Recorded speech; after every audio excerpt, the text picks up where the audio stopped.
If you want to get the epidural at 2 centimeters, baby, get the epidural at 2 centimeters. Pull up, pull up, pull up on me. Hi you guys, welcome back to my channel. It's your girl Rainish Raquel and I am back with another video. So you guys, as you can tell from the title, today we will be talking about tips that you can take to have a more speedy, positive childbirth. Now, when you think of childbirth, I know you think positive and childbirth in the same sentence. So yes, childbirth can be a positive thing. I know for a lot of first time moms, childbirth is something that is a very uneasy subject because it's like, baby, I done got pregnant, but now I gotta have this baby. Oh, okay. So at least that's how it was like for me. Of course, when I was pregnant, I was really shocked. And then as the months went on, when you first get pregnant, it's like, okay, I got 9 months to prepare myself, and then it turns into 6 months, then 4 months, and now it's baby shower time. It's time for you to have this baby. So I just wanted to make a video for first time moms who are very uneasy about their childbirth and labor process. So let's go ahead and get on into this video. My first tip for all first time moms is to, I know this is going to sound crazy, but bear with me, remain calm during the whole laboring process. So I know contractions is a very scary subject that a lot of people talk about. But the laboring process, I really had a really positive experience with my baby. I have a little boy. And as positive as my labor and delivery was, he makes me want to have a lot more kids.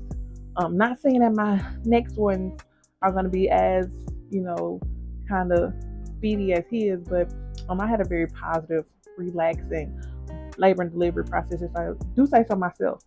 So yes, remain calm because your baby is feeding off all that energy that you are feeding them. So if you're uneasy, if you're anxious, if you're screaming with contractions, your baby's feeling that, and that can cause stress on that baby as well, because this is just as a traumatic experience for you as it is for this new life that you're bringing into the world. Okay, so the next tip, or second tip, would be for you to bring things that could cause you to relax. So if that is, a speaker or a blanket, a fan, something in your house, or a scent, whatever scent that you spray in your house, maybe you want to spray it around in your hospital room or wherever you're going to be having your child at, because maybe, you know, you want to be as relaxed as possible. This is your birthing experience. My next tip would be affirmations, positive affirmations. So while you're going through those contractions, just in your mind, just talk to yourself saying, we got this. We are going to have a very positive, very relaxing labor and delivery. My body was made to do this. I'm going to let my body do what it knows to do. So another tip that I get from a lot of people, a lot of moms, especially my mom, she actually told me that whenever you feel a contraction coming, to actually push through a little bit with those contractions will help the baby, glide on down and get up out of there. Because I know we're ready for this baby to get on out of there. So yes, just don't push really hard, but when you start getting that contraction, just kind of push slightly with that contraction and just try to, take that pain. I know, baby. I know. Next tip would be to eat as much ice as you can possibly stomach, because of course when you're going to labor and delivery, you are not allowed to eat ice, because it actually gets your mind off of your labor and delivery. It gets your mind off of those contractions, off of all those nurses running in, check you every 2-10 minutes. So yes, eat ice. So my next tip is to don't be so stubborn with your birthing plan. And I know a lot of people are going to be kind of confused as to why I say that, but this one kind of feeds into the first tip, was just to remain calm.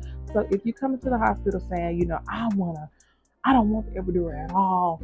I want to have a vaginal birth. This, that.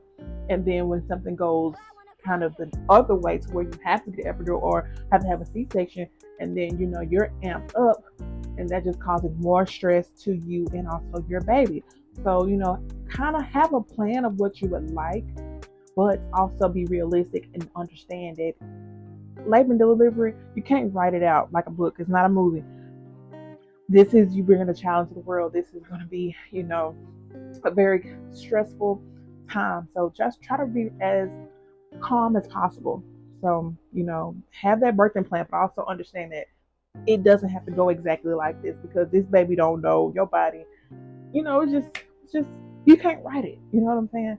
So it's good to have a birthing plan, but just understand that you may not want an epidural. You may have to end up getting one, or you may not want. You may want the epidural, may not end up getting one, or you may go in for a vaginal birth and you come out with a C-section. Anything could happen. So just keep an open mind, but also, have that plan, but understand that it can change at any given time during labor and delivery. Okay, so my next tip: it is okay if you choose to get the epidural. I repeat, it is perfectly okay if you do decide to get the epidural. So me personally, I did want the epidural, and I did not get the epidural. But epidural, no epidural, it's a big. I don't know why it's a big debate on it. As long as you have this baby, you and baby are safe. That is all that matters. So if you want to get the epidural at 2 centimeters, baby, get the epidural at 2 centimeters. But understand that it could, prolong your labor and delivery. If you choose to not go in and get the epidural and you don't get it, baby, kudos to you. If you choose not to get the epidural and you end up getting it, baby, kudos to you. If you want it and you get it, kudos to you. It is okay. We're all in this together. We are here for support. Okay. So that brings me to my next tip. Do not let those nurses, anesthesiologists, doctors try to sway you or persuade you to doing something that you're not comfortable with. So me, I went in and I had already said that I did not want the epidural. I would be fine. So after I told the nurses that, I was around, about 5 centimeters dilated, and I told them, I'm not interested in getting the epidural. I'm totally fine. So then they kept coming back, and I was like, my mom was allergic to the medicine. I'm not comfortable with this. So then they went and got the anesthesiologist. He came in there, said, that was 20 years ago with this new medicine. I can show you the needles. I can show you the process of how it goes. Said I'm not interested in it. And then next thing you know, about an hour or two went by, the doctor came in and he was asking me, when you hit 8 centimeters, we cannot give the epidural anymore. And I said, that is totally fine. I am okay. So, don't let them persuade you to do anything that you're not comfortable with. And also, with me being induced, my water had to be manually broken. But I saw a video saying that if you got your water broken a little too early, that can prolong childbirth. So, to always wait at least 5 centimeters dilated before you get your water broken.